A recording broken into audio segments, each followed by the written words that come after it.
पूजा की सास को मरे 10 दिन भी नहीं हुए थे कि घर में आए दिन पूजा अपनी सहेलियों को अपनी मम्मी के साथ मिलकर पार्टी करती। आज भी देर रात तक खाने पीने की पार्टी चलती रही। उसके बाद सारी सहेलियों के जाने के बाद पूजा ने अपनी मम्मी से कहा, मम्मी तुम यहीं हॉल में सो जाओ।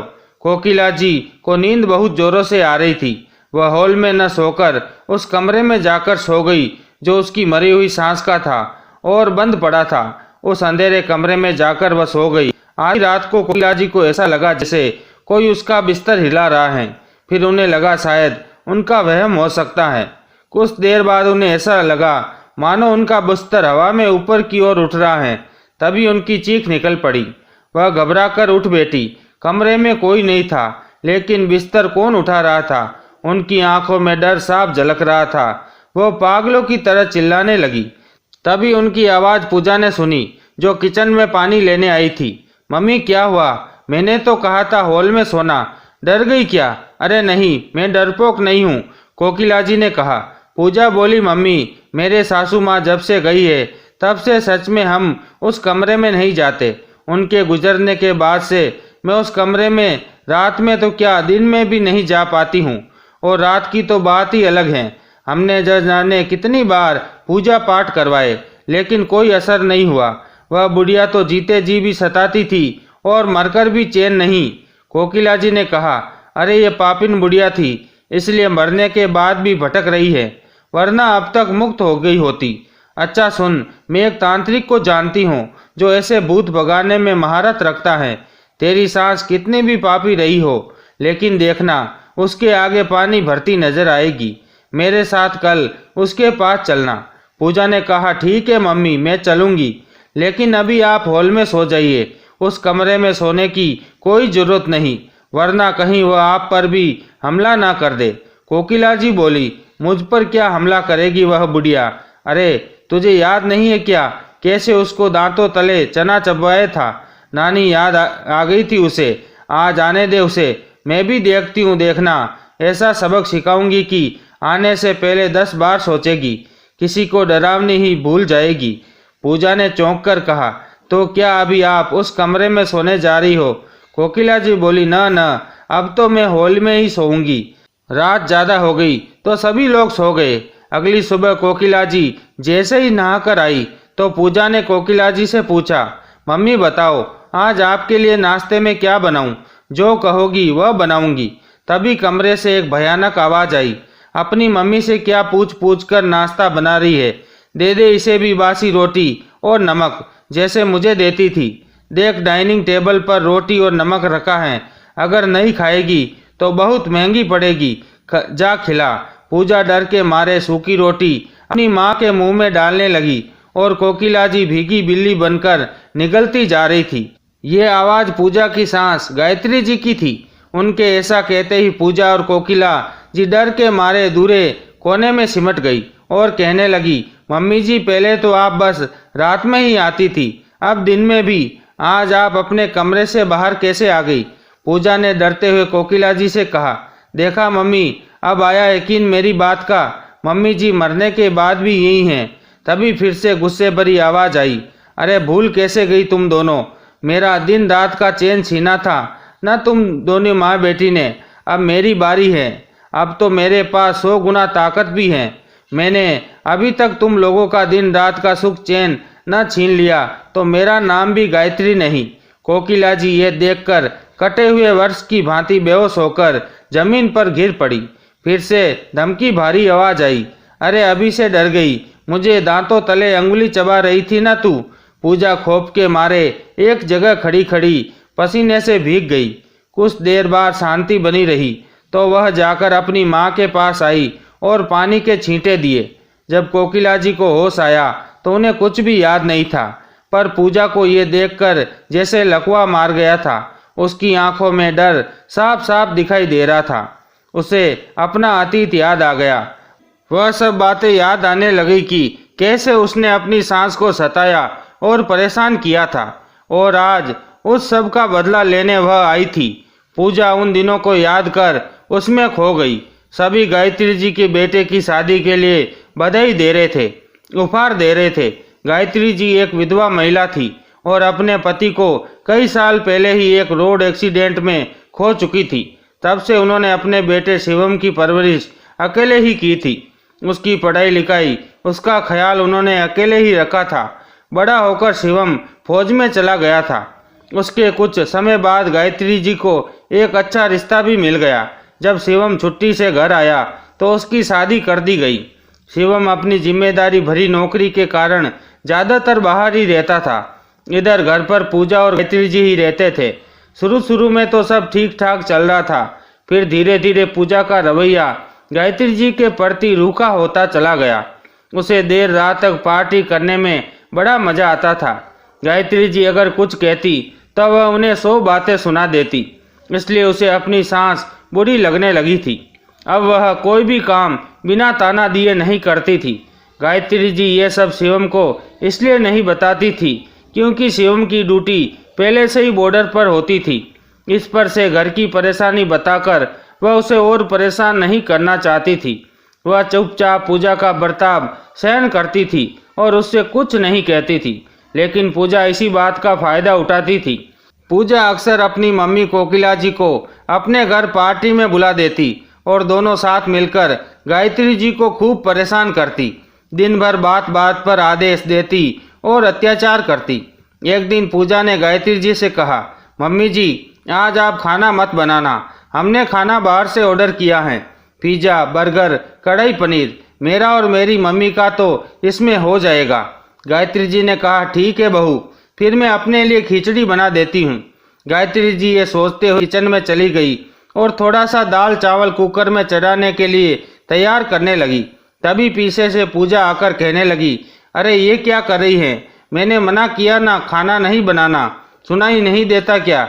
गायत्री जी ने हिचकिचाते हुए कहा, बहू ये तो मैं अपने लिए खिचड़ी बना रही हूँ, क्योंकि खाना तुम और तुम्हारी मम्मी के लिए आ रहा है ना, मेरे लिए तो नहीं आ रहा। गायत्री जी ने इतना कहते ही पूजा ने उनको किचन से बाहर निकाल दिया और कहा, वाह रे बुढ़िया, मालकिन बनने का बड़ा शौक है तुझे। इस घर में वही होता है जो मैं कहती हूँ। कोई मालकिन नहीं हो तुम जो सिर्फ तुम्हारे लिए चूल्हा जलेगा।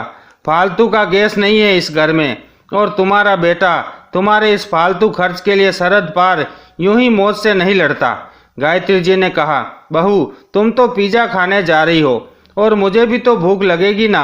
अगर कुछ नहीं बनेगा तो फिर मैं क्या खाऊंगी? और तुम ये क्या बोले जा रही हो कि मेरा बेटा फालतू में कमाता है? अरे वह अपने घर परिवार के लिए ही तो ये सब करता है, और जीने के लिए मैं खाना तो खाऊंगी ना।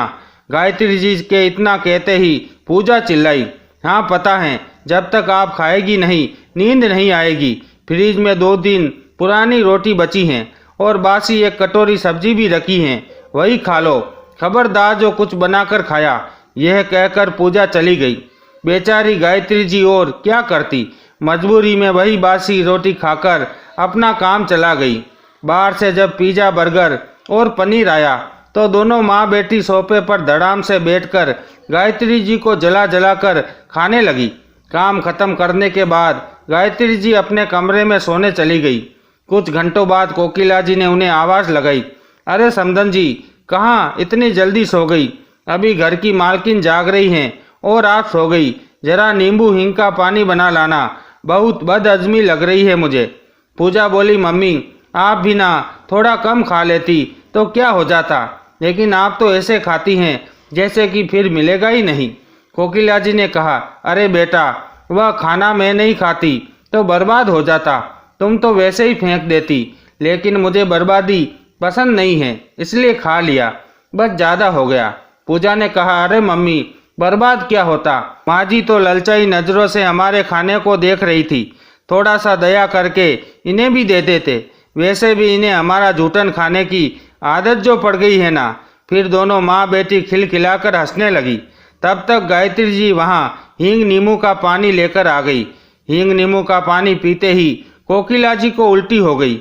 इस पर पूजा ने गायत्री जी को खूब खरी खोटी सुनाई और चिल्लाते हुए पानी में कुछ मिलाने का इल्ज़ाम भी लगा दिया।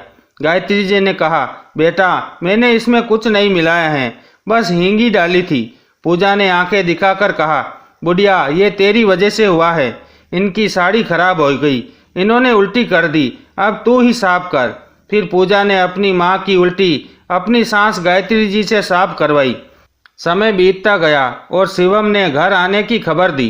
कोकिला जी भी ये खबर सुनकर घर में जमकर बैठी थी। जब पूजा ने कहा, मम्मी ये अगले हफ्ते ही आ रहे हैं, अगर इस बुढ़िया ने इन्हें सब कुछ बता दिया तो क्या होगा? शिवम तो मुझे ही घर से निकाल देगा। वो तो अपनी माँ की आंखों में एक आंसू भी बर्दाश्त नहीं कर सकता।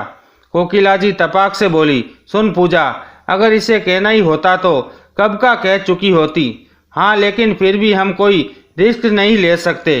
कहीं इसने सब कुछ दामाद जी को बता दिया तो इससे पहले हमें कुछ ऐसा करना होगा, ना बांस रहेगा ना बांसुरी, इसका ही कुछ करना पड़ेगा।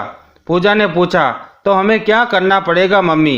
कोकिला जी बोली, सुन, अब से कुछ दिनों तक इसके साथ अच्छे से बर्ताव करो, इसका ख्याल रखो, इसके लिए साड़ी भी ले आना, इससे घर का कोई काम मत करवाना, और फिर एक दिन इसके खाने में जहर मिला देंगे। 2 दिन के लिए तू मेरे साथ मेरे घर चलना, ये खाना खाकर यहाँ पड़ी रहेगी और फिर हम इसे हार्ट अटैक से मौत का नाटक कर देंगे और घर वापस आ जाएंगे। इससे ये भी चली जाएगी और हम भी बच जाएंगे, किसी को हम पर शक भी नहीं होगा। पूजा ने कहा, मम्मी कहीं उनको हम पर शक हुआ या पता चल गया तो?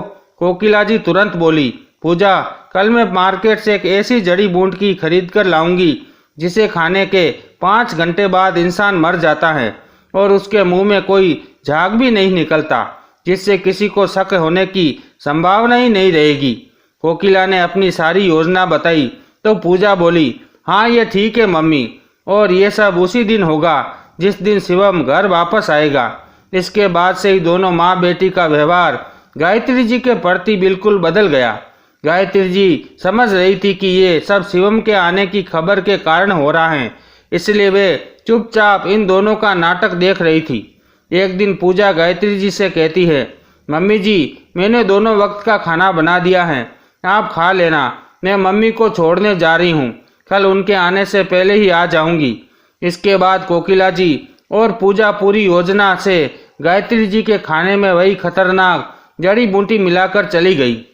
उधर शिवम बहुत दिनों बाद घर लौट रहा था और आज कई महीनों बाद माँ से मिलने के लिए बहुत बेचैन था।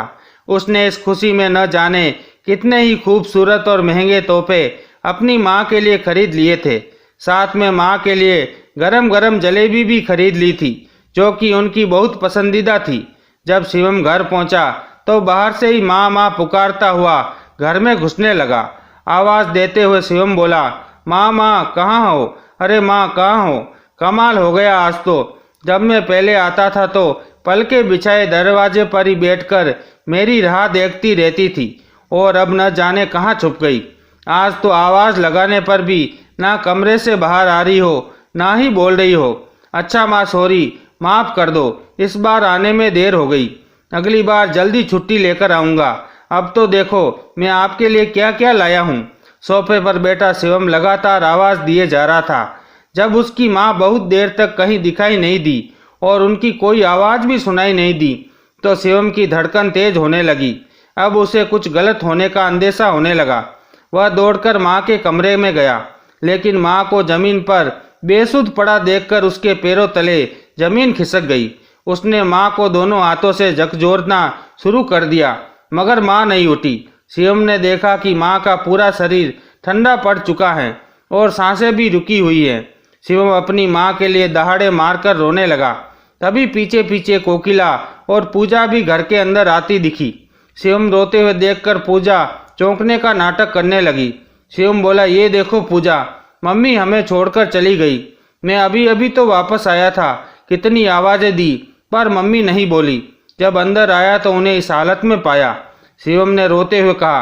पूजा हैरान होने का नाटक करते हुए बोली, क्या? मगर शिवम मम्मी जी कल तक तो बिल्कुल ठीक थी, फिर ये अचानक कैसे हो गया?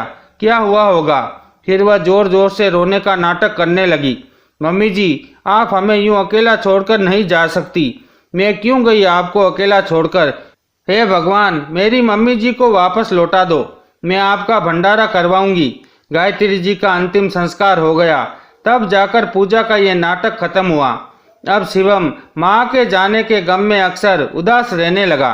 पिता का साया तो बचपन में ही सिर से उठ गया था और अब माँ की गोद भी छिन गई। लेकिन इधर अब माँ बेटी खुशी खुशी घर में रहने लगी और मज़े करने लगी। कुछ दिनों बाद पूजा अपने मायके चली गई। शिवम अभी भी घर में ही था और पूजा बड़ी खुश थी। वह तो सोच रही थी कि जैसे ही शिवम वापस अपने काम पर लौटेगा वैसे ही वह अपनी मम्मी को बुला देगी और उसके साथ घूमने जाएगी। एक दिन शिवम को बहुत तेज भूख लगी। वह चिल्लाने लगा, पूजा पूजा, गैस पर कुकर सीटी सीटी मार रहा है, कुछ खाने को मिलेगा या नहीं, कब से भूखा बैठा हूँ। पूजा सोचने लगी, अरे मैंने तो गैस पर कुकर रखा ही नहीं। वह भागकर किचन में गई और देखा सच में कुकर में छोले पक रहे हैं। जब उसने शिवम को छोले परोसे तो शिवम चौंक कर बोला, वाह पूजा, तुमने तो बिल्कुल माँ जैसा बनाया है। ये सुनकर पूजा आश्चर्य में पड़ गई, पर मैंने तो छोले भिगोए ही नहीं थे, फिर इन्हें बनाया किसने। लेकिन पूजा को जल्दी थी, इसलिए उसने इस बात को नज़रअंदाज किया और अपने कामों में लग गई। कुछ दिनों बाद पूजा को फ़ोन पर कोकिला जी ने कहा, मम्मी मैं सोच रही हूँ कि सासू माँ के कमरे की सफाई करवाकर आपके रहने का इंतज़ाम वहीं कर दूँ। अब आप आराम से उस कमरे में रहना। पहले तो उस बुढ़िया के साथ रहना पड़ता था। कोकिला जी ने कहा, हाँ बेटा चलो, अब तो मैं पैर फैलाकर आराम से रहूँगी तेरे घर में। जैसे ही कोकिला जी ने कहा, पूजा गायत्री जी के कमरे की सफाई करने चली गई। सबसे पहले उसने अलमारी की सफाई करने की सोची, लेकिन जैसे ही उसने अलमारी खोली ऊपर से गायत्री जी की तस्वीर गिर पड़ी जिससे खून बह रहा था। ये देखकर पूजा के होश उड़ गए। वह घबराकर अलमारी को बंद करने लगी और वहां से भागने ही वाली थी कि अचानक उसने गायत्री जी को अपने सामने खड़ा पाया। उन्हें देखकर पूजा की सांसें उखड़ने लगी। डर के मारे उसके पैर कांपने लगे और वह जमीन पर गिर पड़ी। वह कुछ बोलना चाहती थी लेकिन उसकी आवाज़ हलक में ही अटक गई। तभी गायत्री जी की आवाज़ आई, क्या हुआ बहू, तुमने क्या सोचा था कि मुझे मारकर मुझसे हमेशा के लिए पीछा छुड़ा लोगी? लेकिन मैं तुम्हारा रोना देखकर जा ही नहीं पाई। तुम जो रो रो कर भगवान से मुझे वापस मांग रही थी, इसलिए मैं यहाँ आ गई। बस सिर्फ मेरा शरीर गया है पर मैं नहीं। तुम चिंता मत करो, मैं तुम्हें अब कभी अकेला नहीं छोड़ूंगी और फिर अपने साथ ही ले जाऊंगी। जैसे ही गायत्री जी ने ऐसा कहा, पूजा डर के मारे जोर से चीख पड़ी और बेहोश होकर गिर गई। जब उसे होश आया तो उसने अपने सामने शिवम को पाया। पूजा घबराकर उठ बैठी और कांपते हुए बोली, सुनिए शिवम, मम्मी जी गई नहीं, अब तो आत्मा के रूप में हमारे कमरे में हैं। अभी अभी मैंने उन्हें देखा है। शिवम ने चौंक कर कहा, ये क्या कह रही हो पूजा? जो एक बार चला जाता है वह फिर कभी वापस नहीं आता, और मैंने तो खुद ही अपनी मम्मी का अंतिम संस्कार किया है, वह कैसे वापस आ सकती हैं? तुम्हें भ्रम हुआ है, ये तुम्हारा डर है और कुछ नहीं। शिवम की बात सुनकर पूजा जोर से बोली, नहीं शिवम, सच में मुझे कोई भ्रम नहीं हुआ। आप अभी जाकर मम्मी जी के कमरे में उनका तस्वीर देखिए, उस पर खून लगा मिलेगा। पूजा की बात सुनकर शिवम तुरंत गायत्री जी की तस्वीर देखने चला गया, लेकिन जब उसने तस्वीर देखी तो उस पर कोई खून का दाग नहीं लगा था। इस पर शिवम ने पूजा का हाथ पकड़कर उसे गायत्री जी के कमरे में ले गया और कहा, देखो मैंने कहा था ना कि तुम्हें वहम हुआ है, ये देखो कहाँ है खून। पूजा को कुछ भी खून नजर नहीं आया, लेकिन उसकी आंखें डर से लाल हो गई क्योंकि उसने देखा कि शिवम के पीछे ही गायत्री जी खड़ी हुई थी। खौफ के मारे वह चीखती हुई कमरे से भाग गई। इस घटना के बाद उसने उस कमरे में जाना ही बंद कर दिया। पूजा ने घर में कई पूजा पाठ भी करवाए, लेकिन फिर भी उसे हर वक्त घर में गायत्री जी की मौजूदगी का एहसास होता रहा। देखते ही देखते शिवम के ड्यूटी पर जाने का दिन आ गया। तब पूजा ने अपनी माँ को फ़ोन पर कहा, मम्मी अब तो ये भी जा रहे हैं और इधर ये मरी हुई बुढ़िया मुझे अलग ही परेशान कर रही है। इनसे कहती हूँ तो ये इसे मेरा वहम कहते हैं। इन्हें कुछ नहीं दिखता मगर मुझे दिखता है। बहुत डर लगता है, इसलिए आप आ जाओ। कहीं अकेला पाकर ये बुढ़िया मुझे मार ही ना दे। इससे अच्छा तो ये होता कि ये बुढ़िया जिंदा ही रहती। अब हर दिन खौफ में जीना पड़ रहा है। कोकिला ने कहा, अरे सच्ची तो कह रहे दामाद जी, ये तेरा भरम ही है। भला मरने के बाद कोई लौटता है क्या? वो ना जाने कहाँ चली गई होगी। लेकिन तू डर मत, ठीक है ना, मैं आती हूँ और देखती हूँ कि कौन परेशान करता है तुझे। अरे हम तो पार्टी करेंगे, बुला लेना अपनी सहेलियों को। कोकिला की बात सुनकर पूजा ने थोड़ी राहत की सांस ली। इधर जिस दिन शिवम जाने वाला था उसके एक दिन पहले ही कोकिला घर आ गई। रात को वह समदन के कमरे में जाकर सो गई, लेकिन अचानक रात को उसका बिस्तर हिलने लगा। डर के मारे वह चीख पड़ी। अगले दिन जब उसने गायत्री जी की भयानक आवाज़ सुनी तो उसके होश उड़ गए, उनके पैर कांपने लगे। तभी गायत्री जी आत्मा के रूप में सामने आकर बोली, आज तो शिवम चला गया तो अब मैं तुम लोगों का काम तमाम कर देती हूँ। पर आज तक मैं ये समझ नहीं पाई कि उस दिन जब मैंने बस सब्जी रोटी खाई थी तो उसके बाद ही मुझे अचानक घबराहट क्यों होने लगी। मेरा दम घुटने लगा था। क्या मिलाया था तुम लोगों ने मेरे खाने में जिससे मेरी मौत हो गई और किसी को पता भी न चला? बता ही दो, अब तो शिवम भी नहीं है। गायत्री जी के सवाल सुनकर पूजा डर गई और घबराते हुए बोली, सच कहती हूँ मम्मी जी, इसमें मेरी गलती नहीं थी। ये तो मम्मी ने ही आपको वह जड़ी बूटी खिलाने का आइडिया दिया था। उन्होंने ही कहा था कि इसे खाकर मरने पर आपके मुंह से झाग नहीं आएगा और हर किसी को आपकी मौत सामान्य लगेगी। सच में आप मेरा यकीन मानिए, मैं तो मना भी कर रही थी पर ये नहीं मानी, पूजा ने रोते हुए कहा। इतना सुनते ही कोकिला गुस्से में बोली, अरे वाह बेटी, क्या बात कर रही हो तुम? अब जब सामने समदन जी भूत बनकर खड़ी हैं और सारा इल्ज़ाम अपनी ही माँ पर लगा दिया। तुझे तो ये शुरुआत में ही पसंद नहीं थी और जब देखो मुझसे इनकी बुराई करती थी, तभी तो दामाद जी की गैर मौजूदगी में तो इन पर जुल्म करती थी, अत्याचार करती थी और अब सारा इल्ज़ाम मुझ पर डाल रही हैं। वाह बेटा, जब बात जान पर बन पड़ी तो तूने मुझे आगे कर दिया। सच में ऐसी औलाद किसी को न मिले। कोकिला गुस्से में बोली। माँ बेटी की ये तू मैं सुनकर शिवम भी कमरे में आ गया। उसे सामने देखकर पूजा चुप हो गई और बस उसे देखने लगी। शिवम ने कहा, अरे चुप क्यों हो गई तुम दोनों? जब इतना सब कुछ बता दिया तो ये भी बता दो कि मेरी माँ पर कैसे कैसे अत्याचार किए थे तुम दोनों ने। और मुझसे कहती थी कि मम्मी को ही मुझसे शिकायत रहती हैं, जब देखो शिकायत करती थी मेरी माँ। अभी तो बस तुम दोनों ने मेरी माँ को कैसे मारा ये कबूल किया है और वह रिकॉर्ड हो भी गया। लेकिन पूजा, मुझे पूरी बात जाननी है। शिवम की बात सुनकर पूजा घबराई और बोली, अरे आप वापस कैसे आ गए? आप तो ड्यूटी पर चले गए थे ना? फिर वह डर के मारे जल्दी जल्दी बोलने लगी, नहीं, आप गलत समझ रहे हैं। सच में मम्मी जी की मौत हार्ट अटैक से हुई थी। हमने उन्हें नहीं मारा। और क्यों मारते, हम इतने गए गुजरे थोड़े हैं। पूजा ने सफाई देते हुए अच्छा बनने का नाटक किया। तभी शिवम ने चौंकते हुए कहा, अभी भी झूठ बोल रही हो? लगता है मम्मी का डर खत्म हो गया है। मम्मी कैसी भूत है आप? आपके सामने ये झूठ बोलने जा रही है और आप शांत खड़ी हैं। शिवम ने हंसते हुए कहा। तो पूजा ने हैरानी से पूछा, शिवम क्या मम्मी जी आपको ही दिख रही है? इससे कहिए ना प्लीज हमें छोड़ दे, हमें जो सजा देनी है दे दीजिए, लेकिन मम्मी जी की आत्मा से बचा लीजिए। इस पर शिवम हंसकर कहने लगा, आत्मा होती तो अब तक तुम लोग भी आत्मा बन चुके होते। ये तो सच में मेरी मम्मी है जो अभी तक जिंदा है। शिवम की बात सुनकर पूजा चौंक गई और बोली, क्या कहा शिवम? ये जिंदा है मगर कैसे? आपने तो खुद इनका अंतिम संस्कार किया था। शिवम ने कहा, हाँ, क्योंकि वह सब मेरे नाटक का हिस्सा था। तुम्हें क्या लगा नाटक केवल तुम दोनों को ही करना आता है? जब तुम लोग रोने का नाटक कर रही थी तो मेरी मम्मी को मरने का नाटक करना पड़ा। पूजा ने हैरानी से पूछा, तो क्या मम्मी जी ने उस दिन जहर नहीं खाया था? शिवम ने कहा, नहीं, जहर नहीं खाया था। शिवम ने बताया, जब उस दिन तुम दोनों इस डर से कि मम्मी मुझे तुम लोगों के बारे में सच बता देगी इसलिए मम्मी के खाने में जहर मिलाने की योजना बना रही थी, तब भी मम्मी ने सब कुछ सुन लिया था और फ़ोन पर मुझे सब कुछ बता दिया था। मैं तो मम्मी की बातें सुनकर तभी यहाँ आ गया था। बस मैंने मम्मी के सामने तुम्हारे नाटक को तुम्हारे हिसाब से चलने दिया और मम्मी को एक अलग जगह छिपा दिया। शिवम के ये कहने पर पूजा ने पूछा, फिर वह खून वाली तस्वीर, कुकर की सीटी, अपने आप बजना, कभी मेरे सामने मम्मी जी का आना, फिर अचानक गायब हो जाना, ये सब क्या था शिवम?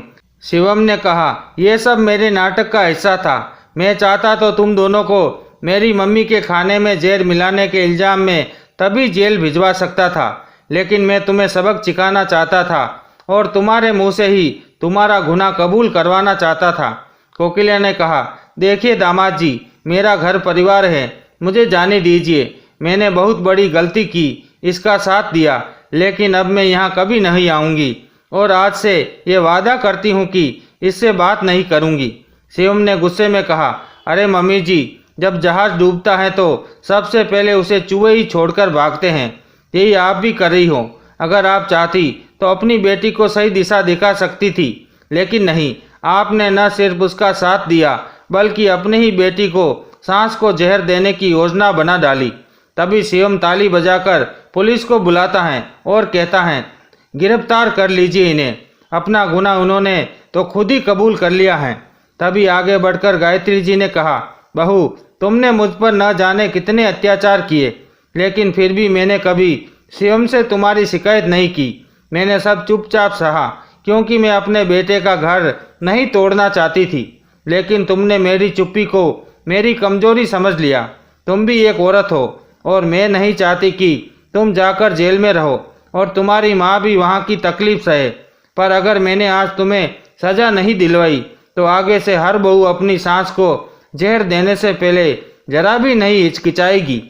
पुलिस को देखकर पूजा शिवम के पैरों पर गिरकर रोने लगी और कहने लगी, बेशक आप मुझे तलाक दे दीजिए, लेकिन प्लीज़ शिवम, जेल मत भिजवाइए। मेरी मम्मी की उम्र का तो सोचिए। इस पर शिवम उसे एक जोरदार थप्पड़ लगाकर कहता है, क्या तुमने सोचा था मेरी मम्मी की उम्र के बारे में जब उन्हें मारने का प्लान बना रही थी? अब जाओ पुलिस के साथ और ये नाटक जाकर कोर्ट में करना। हालांकि वहाँ भी मेरे सबूत के आगे तुम दोनों का ये नाटक काम नहीं आएगा। इस रिकॉर्डिंग में सब कुछ है। बाद में वह शिवम ने अदालत में उनके खिलाफ सारे सबूत पेश किए तो दोनों माँ बेटी 5 साल की सज़ा हो गई। इधर शिवम की माँ गायत्री जी ने अपने बेटे शिवम की शादी दूसरी लड़की शोभा से कर दी, जो पूरे घर की देखभाल के साथ साथ गायत्री जी की बहुत सेवा करती थी। तो दोस्तों, आपकी क्या राय है? पूजा और उसकी माँ के साथ शिवम ने सही किया या गलत? अगर कहानी अच्छी लगी तो चैनल को लाइक, शेयर और सब्सक्राइब जरूर करें।